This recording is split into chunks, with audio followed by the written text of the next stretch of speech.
fam, Miss B here. Just wanted to check in with you guys and talk about a few things that have been on my mind. This particular video is going to focus on 5 things that people with integrity do differently than the rest of the world, than their peers, than what we normally see. And let's talk about what integrity is. Integrity is just being honest at your core. Because if it's at your core, then it's going to come out in your actions. It's going to come out in your words, in your deeds. Being morally upright. Being uncorrupted. That's what integrity, I would define integrity as those. So the first thing I say a person with integrity does differently than the rest of the world is they keep their word. If they make an agreement, they honor that agreement. And as my grandmother used to say, come hell or high water, they still keep their word. Now, obviously, if you make an agreement with somebody down the street that you're going to come do their hair on Friday night. Friday hits, you've got all kinds of chaos at work. You've got kids with sniffles. You've got a spouse who's got some stuff going on which requires your time, and you're just literally being pulled in every different direction. And you really want to go home and just hide out in a closet or in your sanctuary for an hour or so. It may be difficult to keep your word. And in some cases, you may be able to adjust. But just know that the person you made that agreement with has rerouted their entire schedules, their entire lives, and they're depending on you. Suppose your agreement was, I'll give you, or better still, I'll lend you $100 to keep your lights on. And payday rolls around on Friday and you forgot you had an extra bill, and taking that $100 out of your budget that week is going to make you a little short. Do you say to yourself, well, I'll bite the bullet and I'll skip lunch a couple of days and go ahead and give up this $100? Or do you either dodge the person that you agreed to loan the money to, or do you call them and say, hey, I can't do it, and leave them stuck?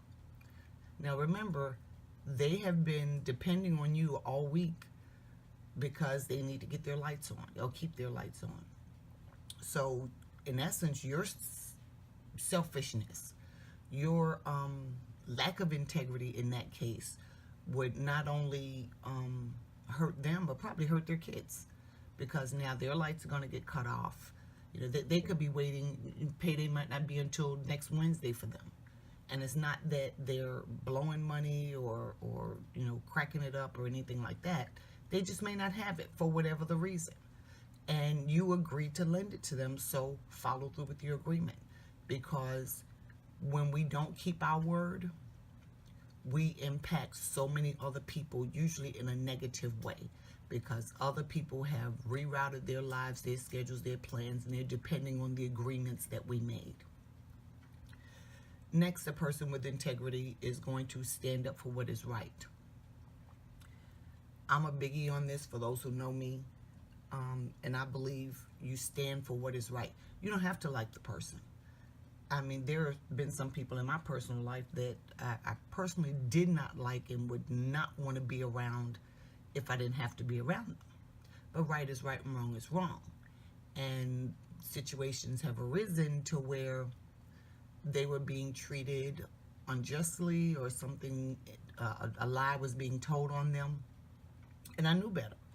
And so I stood for what was right, and I corrected it. And that's what a person with integrity does. You don't have to like the person. You don't have to agree with the situation. But if you know something to not be correct or to be wrong, you stand for it. You open your mouth and you speak.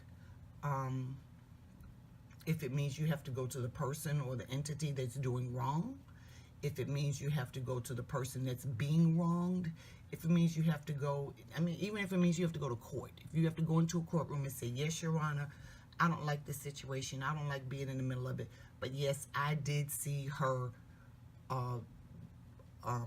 take the the garment out of the store. I watched her do it, and she's my best friend. I love her dearly, but I saw it, and she needs to be held accountable. I'm in agreement, etc. So you do that because that's what's right. And that moves us into number 3, holding themselves accountable to the same standards they hold others to. A person of integrity is going to do just that. If they expect you to keep your word, then they're gonna expect themselves to keep their word. If they expect you to, for example, you made an agreement, and the agreement is, let's go back with lending the money, that you're going to lend $100 to Sally Sue on Friday so she can keep her lights on. Well,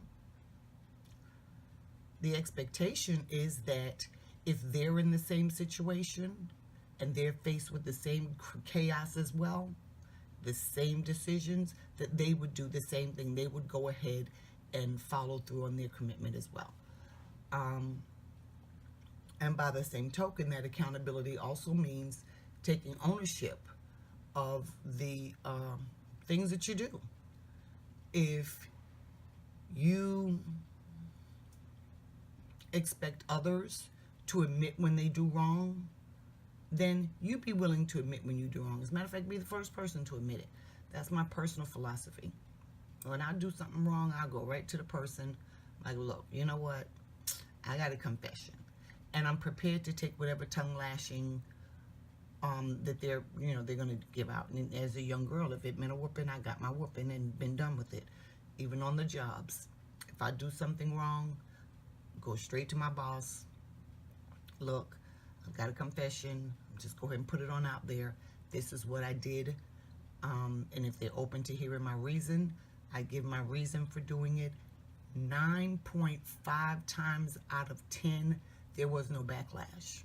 Or if there was backlash, it was a very minimal verbal scolding, and that was it. Because the integrity of going to them and saying, hey, look, this is what I did, and here's my rationale for doing it, was enough for them to be open to say, hey, wait a minute. Yeah, she did violate the rule, or she did, not follow through with what she was supposed to do. Yeah, she did this wrong. But she had a good reason for doing it. And she was responsible and upstanding enough to come to me with it herself instead of waiting until I stumbled upon it. And so those are very important qualities, I think. And then a person with integrity, they take ownership for solving problems, even if it's not their fault. So, for example, we've got all kinds of chaos going on in the world, and specifically within the Black community. And so take ownership for solving problems that come before you. If it comes to you, you have an obligation, you have a duty, you have a moral, upright duty to work towards solving that problem. And the work is going to vary. That doesn't mean you put your life on hold to solve the problem. It doesn't necessarily mean you clean out your bank account to solve the problem. It doesn't necessarily mean you've got to go fighting in the street to solve the problem. The solution is going to come depending on the circumstance, and it could be something as minimal as a 20-minute conversation, or something as detailed as a 2-year commitment to following through and getting it to resolution. That's going to vary. But still, you take ownership for solving the problem. It came to you. It didn't come by choice. By chance. It came for a reason. There is some input that you have to do. Some action you have to take to help solve that problem. And again, if it's a 10-minute conversation, it may very well be something that you say in that conversation is going to trigger the other person involved with the problem to be able to take action and move and do what they need to do and get it resolved. But you won't know that because, oh, it's not my business, I'm not getting in it. Oh, well, it's not my business, I didn't do it. What happens if it is your fault? A person of integrity, if it is their fault, they would be the first one to stand up and say, okay, you know what? You're right. I did XYZ and it caused this problem. This is my role in it. How do I fix it? And you ask the other people involved, the ones that, are tied up in the problem as well. How do I fix it? Make some suggestions. And then agree to fix it. And then going back to number one, keep your word. Follow through on fixing it, on doing your part to solve the problem. And finally, I have here, they jump first and come to the aid of their fellow man. A person with integrity is not going to wait when they see situations occurring, when they see someone in need, when they see problems brewing. They're not just going to sit back and, oh yeah, okay, whatever, it's not me, it's not my problem. Because truth be told, as we watch someone else go through a problem, we do nothing. Best believe that problem is going to hit you soon. We see that now in the state of where we are, our people are. Because for too long we sat back and we did nothing. Oh, it's not my problem. Oh, it's no big deal. Oh, And we are in total chaos. We're in total dysfunction, total breakdown. The whole black community, period, as a whole. And that's not to say everybody, but as a whole. There's so many, the number is so great that you have to say as a whole. So a person with integrity, they're not going to wait for the train to be off the track, derailed, about to run into all kinds of cars and stuff or whatever.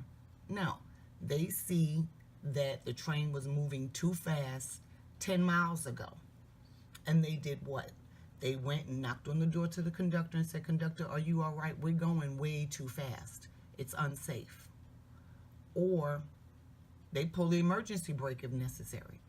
I know in New York, all the trains had emergency brakes. Every single car had a brake on both ends next to the doors. And if there was some sort of crisis, you had the ability to pull that emergency brake to slow that train down. So I just wanted to kind of put that out there for you all, for us to start thinking about some of the things we do, some of the things we don't do, and how we can start living a little bit better, start living a little happier, start making other people's lives a little happier, start making our lives happier, and leaving and creating, if you will, a little happier environment for our children. Questions, comments, feel free to drop them below. I'm more than happy to answer. Just wanted to put that in your spirit. Thanks. Take care.